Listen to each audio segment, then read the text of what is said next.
Hello बच्चों, कैसे हैं आप? बच्चों, आज हम कर रहे हैं सर्वनाम। व्याकरण में सर्वनाम का प्रयोग आप जानते हैं। संज्ञा के स्थान पर जिन शब्दों का प्रयोग किया जाता है उन्हें सर्वनाम कहते हैं। परिभाषा के द्वारा भी हम समझ सकते हैं। देखिए, संज्ञा के स्थान पर प्रयुक्त होने वाले शब्द सर्वनाम कहलाते हैं। सर्वनाम का शाब्दिक अर्थ होता है सर्व माने सब, नाम माते नाम। यानी संज्ञा के स्थान पर आप जिन भी नाम का प्रयोग कर रहे हैं आप कहेंगे सर्वनाम। अच्छा, हम यहाँ समझ सकते हैं कि संज्ञा के स्थान पर कैसे, मतलब तो आप देखिए, मैंने वाक्य लिखा है यहाँ पर, एक वाक्य नहीं कई वाक्य हैं। रमेश एक परिश्रमी लड़का है। रमेश प्रतिदिन विद्यालय जाता है। रमेश के पिताजी अध्यापक हैं। रमेश सबकी मदद करता है। रमेश की छोटी बहन रेखा। अच्छा, यहाँ पर रमेश रमेश रमेश रमेश क्योंकि नाम है, आप जानते हैं, व्यक्तिवाचक संज्ञा नहीं जानते हैं, अभी सीखेंगे। तो रमेश रमेश रमेश का नाम का प्रयोग हो रहा है, तो ये क्या वाक्य अच्छे लग रहे हैं? नहीं लग रहे हैं। तो ये इस संज्ञा के स्थान, क्योंकि रमेश संज्ञा है, इसके स्थान पर हम जिन शब्दों का प्रयोग कहेंगे वो सर्वनाम कहलाते हैं। हम देखिए कैसे, जैसे रमेश एक परिश्रमी लड़का है ना। रमेश प्रतिदिन विद्यालय आता है, तो आप इसकी जगह पे लगा सकते हैं वह प्रतिदिन विद्यालय जाता है। रमेश के पिताजी अध्यापक हैं, आप यहां पे लगा सकते हैं उसके पिताजी अध्यापक हैं। रमेश सबकी मदद करता है, आप यहां पे वह लगा सकते हैं, वह सबकी मदद करता है। रमेश की छोटी बहन रेखा है,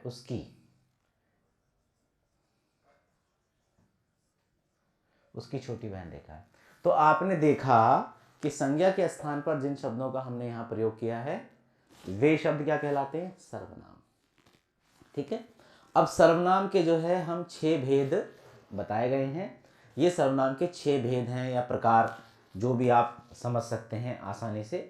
ठीक है, भेद या प्रकार। अब आप देखिए, पुरुषवाचक सर्वनाम, निश्चयवाचक, ये सर्वनाम इनके भेद हैं। पुरुषवाचक सर्वनाम, निश्चयवाचक सर्वनाम, अनिश्चयवाचक सर्वनाम, प्रश्नवाचक सर्वनाम, संबंधवाचक सर्वनाम और निजवाचक सर्वनाम। निजवाचक सर्वनाम, ठीक है। ये आप है जैसे, है ना, आप, ये मैं बता दूंगा आपको अभी।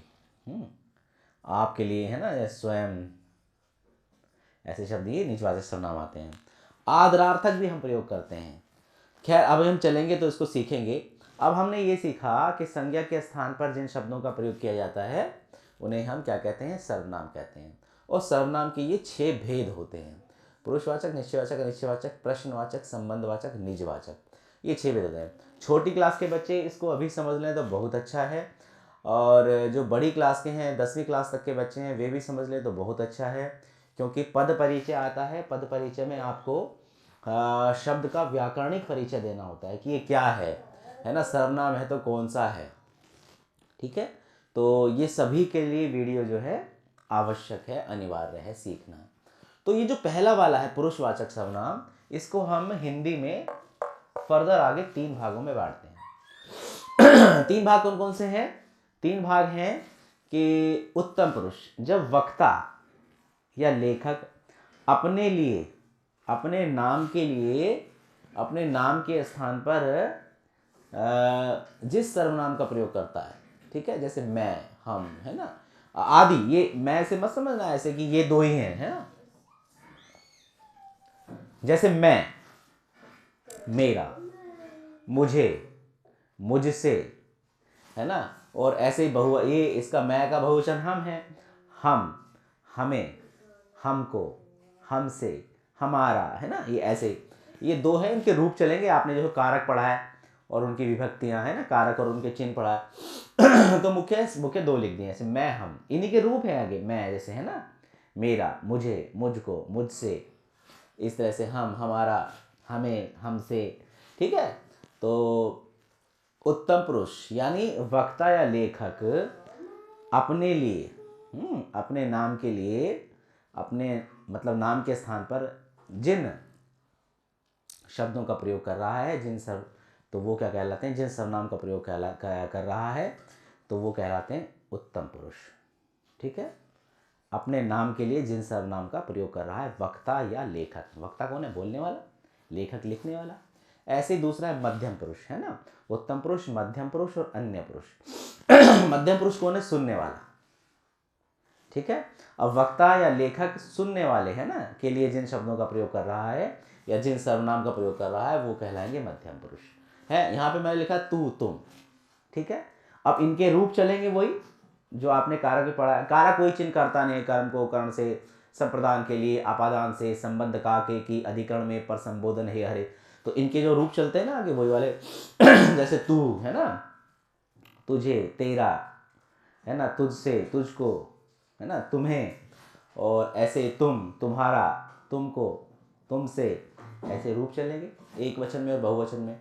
तो ये सारे किसके अंतर्गत आएंगे? मध्यम पुरुष के अंतर्गत। ऐसे ही अन्य पुरुष, जब जिन सर्वनाम शब्दों का प्रयोग न बोलने वाले के लिए न सुनने वाले के लिए, इनके अतिरिक्त किसी अन्य व्यक्ति के लिए जब किया जाता है, ना तो ध्यान रखिए, ना तो बोलने वाला ना सुनने वाला, इनके अतिरिक्त जब किसी अन्य व्यक्ति के लिए जो है प्रयोग किया जाता है तो उन्हें हम क्या कहते हैं? अन्य पुरुष कहते हैं, ठीक है। वह, वे, इनके दो रूप में, उसे, उसका, उनको, है ना, ना तो बोलने वाला अपने लिए कर रहा है ना सुनने वाले के लिए, अन्य के लिए कर रहा है ना। वह, वे, अब जैसे वह एक वचन है, वे इसका बहुवचन है, उसे, उसका, ठीक है, उसकी, ऐसे उन्हें तो इस तरह से ये हो गए अन्य पुरुष।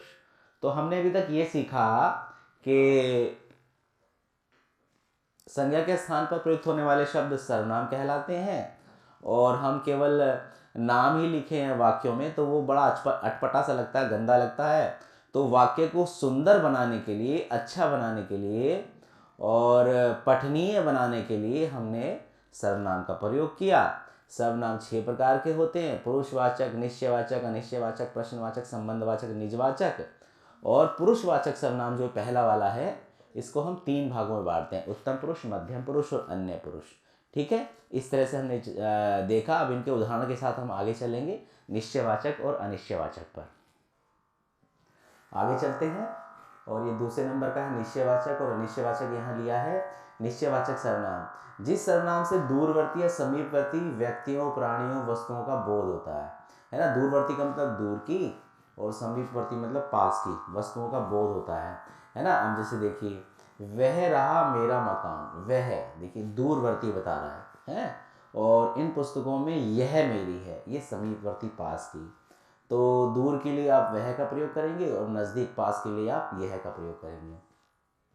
यहाँ पे हम निश्चयवाचक सर्वनाम में वह और यह का प्रयोग कर रहे हैं। एक बात आपने अभी ये समझी होगी कि जब हम पुरुषवाचक सर्वनाम कर रहे थे तो हमने उसमें उत्तम पुरुष, मध्यम पुरुष और अन्य पुरुष किया था। अन्य पुरुष में मैंने बताया था कि जब वक्ता या लेखक अपने लिए और सुनने वाले के अतिरिक्त जिन सर्वनाम का प्रयोग करता है तो उसमें मैंने वह बोला था, वह, वे, है ना। तो यहाँ पर वह और यह, और अन्य पुरुष के अंदर भी वह यह एक ही है, ठीक है। ये भिन्न नहीं है, रूप रचना की दृष्टि से यही शब्द हैं। इनका प्रयोग यहाँ भी किया जा सकता है, अन्य पुरुष में भी, और यहाँ पर निश्चयवाचक सर्वनाम में भी एक ही है। आगे चलते हैं अनिश्चयवाचक सर्वनाम। जैसे कि नाम से पता चल रहा है, जिस सर्वनाम से किसी अनिश्चित प्राणी या वस्तु का बोध होता है, अनिश्चितता का बोध है मतलब, तो वहां पर अनिश्चयवाचक सर्वनाम होता है। जैसे कोई दरवाजा खटखटा रहा है, कोई, देखिए अनिश्चितता का बोध है ना। तो ये कोई क्या हो गया? अनिश्चयवाचक सर्वनाम। पहचान लेंगे बच्चे, ध्यान रखेंगे। दूध में कुछ पड़ा है, कुछ, तो ये क्या हो गया? अनिश्चयवाचक सर्वनाम। मोहन का कुछ खो गया है, अनिश्चयवाचक सर्वनाम। अच्छा, कोई दरवाजा खटखटा रहा है। अब देखिए यहाँ पर एक बात और समझने की है, ये कोई जो है ना, ये प्राणीवाचक के लिए प्रयोग किया जाएगा, है ना। प्राण है जिनके अंदर, और ये कुछ जो है अप्राणीवाचक, जिनके अंदर निर्जीव प्राण नहीं है। देखिए दूध में कुछ पड़ा है, मोहन का कुछ खो गया है, तो है ना, प्राणियों के लिए कोई और अप्राणियों के लिए कुछ। अनिश्चित वाचक सर्वनाम में इनका हम यहाँ प्रयोग करेंगे। आगे चलते हैं बच्चों, आगे चलते हैं प्रश्नवाचक सर्वनाम। जैसे कि नाम से ही पता चल रहा है, प्रश्न खड़ा किया जाता है जिन वाक्यों में, जिस सर्वनाम से किसी प्राणी, वस्तु आदि के विषय में प्रश्न का बोध होता है, ठीक है, उसे प्रश्नवाचक सर्वनाम कहते हैं। उदाहरण के द्वारा समझते हैं। देखो कौन आया है, तो यहाँ कौन क्या हो गया, ये कौन प्रश्नवाचक सर्वनाम। घर में कौन रुकेगा, प्रश्नवाचक सर्वनाम। बारात में कौन चलेगा, और दूध में क्या पड़ा है, ठीक है। आप खाने में क्या लेंगे, ठीक है, इस तरह से कोई भी आप खाने में क्या, ये जो क्या आ गया, लेंगे, प्रश्नवाचक चिन्ह। तो इस तरह से आपने एक चीज देखी कि जिस सर्वनाम से किसी प्राणी, वस्तु आदि के विषय में प्रश्न का बोध हो, है ना, प्रश्न खड़ा किया जाए। तो यहाँ हमने देखो कौन आया है, घर में कौन रुकेगा, बारात में कौन चलेगा।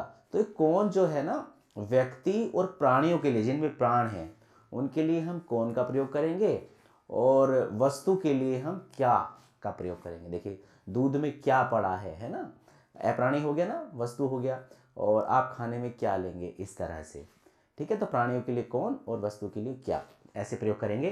तो बच्चों, ये वीडियो आपको कैसी लगी, क्योंकि ज़्यादा बच्चे मुझे फ़ोन करके कहते हैं कि लंबी वीडियो सब मत बनाया कीजिए। तो आज हमने 4 यहाँ पर ले लिए हैं। देखिए, सर्वनाम, पुरुषवाचक, निश्चयवाचक, निश्चयवाचक, प्रश्नवाचक, संबंध और निजवाचक रह गए हैं। इसको मैं नेक्स्ट वीडियो में उदाहरण के साथ लेके आऊँगा। तो बच्चों, इन वीडियो को देखिए। ये प्राइमरी क्लास से लेकर 10वीं क्लास तक की मोस्ट इंपॉर्टेंट वीडियो है, और सभी बच्चे ध्यान से देखें और उसको पढ़ें, ठीक है। वीडियो अच्छी लगी तो लाइक करें, और चैनल पे पहली बार आए तो सब्सक्राइब करें और शेयर भी करें। थैंक यू बच्चों।